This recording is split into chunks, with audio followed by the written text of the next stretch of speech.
علامہ مولانا عمران علی چشتی صاحب 2 سے 3 منٹ تب احباب کے لیے ٹائم ہے، کیونکہ جو بچ جائیں گے انشاءاللہ قرآن شریف کے موقع پر۔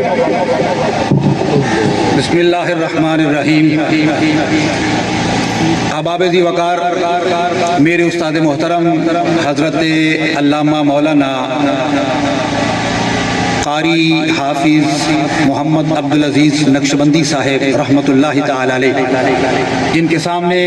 زانو تلمس طے کیا، الحمدللہ مجھے اس بات پہ فخر ہے کہ قاری صاحب رحمۃ اللہ تعالی علیہ سے قرآن مجید پڑھا۔ حضرت زہد الانبیاء بابا فرید الدین مسعود گنج شکر رحمۃ اللہ تعالی علیہ، آپ کا جہاں پر مزار پر انوار ہے، وہاں پر یہ آپ کا حجرہ تھا، آپ نے یہاں پر تقریباً 5000 مرتبہ قرآن مجید کا ختم فرمایا، اور آخری ایام میں آپ نے فرمایا اپنے بیٹوں کو کہ میں نے یہاں پر 5000 مرتبہ قرآن مجید کی تلاوت کی ہے۔ قرآن مجید کے ساتھ ان کو محبت تھی، اور پھر ان کا مزار پر انوار بنا تو ہر اینٹ کے اوپر ایک مرتبہ قرآن مجید پڑھا گیا تھا۔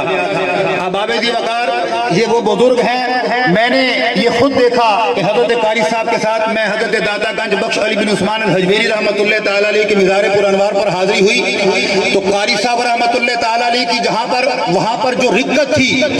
وہاں پر جو آپ کی کیفیت تھی، میں سمجھ گیا کہ یہ سارا فیضان اولیاء کاملین بزرگان دین کا ہے، اور حضرت داتا گنج بخش علی بن عثمان الحجویری رحمۃ اللہ تعالی علیہ سے یقیناً ان کو یہ فیوز و برکات مل رہے ہیں، جو یہ قرآن کا نور ساری زندگی یہاں پر پھیلاتے رہے، اور ان کے شاگرد